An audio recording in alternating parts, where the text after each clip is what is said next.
যোনে নহওক, প্ৰিয়ংকা গান্ধীয়ে হওক, ৰাহুল গান্ধীয়ে হওক, কোনো আপত্তি নাছিলে, কাৰণ এইটোতো অৰাজনৈতিক। আজিও আহিছে, আমি ভাল পাইছো, খালি 28 দিনৰ পিছত আহিছে, সেইটো আমি মনত ৰাখিব লাগে। ভূপেন হাজৰিকাৰ ক্ষেত্ৰত একেবাৰে নাহিলে।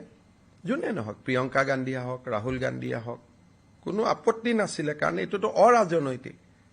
আজিও আহিছে, আমি ভাল পাইছো, খালি 28 দিনৰ পিছত আহিছে, সেইটো আমি মনত ৰাখিব লাগে। ভূপেন হাজৰিকাৰ ক্ষেত্ৰত একেবাৰে নাহিলে। যোনে নহওক, প্ৰিয়ংকা গান্ধীয়ে হওক, ৰাহুল গান্ধীয়ে হওক, কোনো আপত্তি নাছিলে, কাৰণ এইটোতো অৰাজনৈতিক। আজিও আহিছে, আমি ভাল পাইছো, খালি 28 দিনৰ পিছত আহিছে, সেইটো আমি মনত ৰাখিব লাগে। ভূপেন হাজৰিকাৰ ক্ষেত্ৰত একেবাৰে নাহিলে। যোনে নহওক, প্ৰিয়ংকা গান্ধীয়ে হওক, ৰাহুল গান্ধীয়ে হওক, কোনো আপত্তি নাছিলে, কাৰণ এইটোতো অৰাজনৈতিক। আজিও আহিছে, আমি ভাল পাইছো, খালি 28 দিনৰ পিছত আহিছে, সেইটো আমি মনত ৰাখিব লাগে।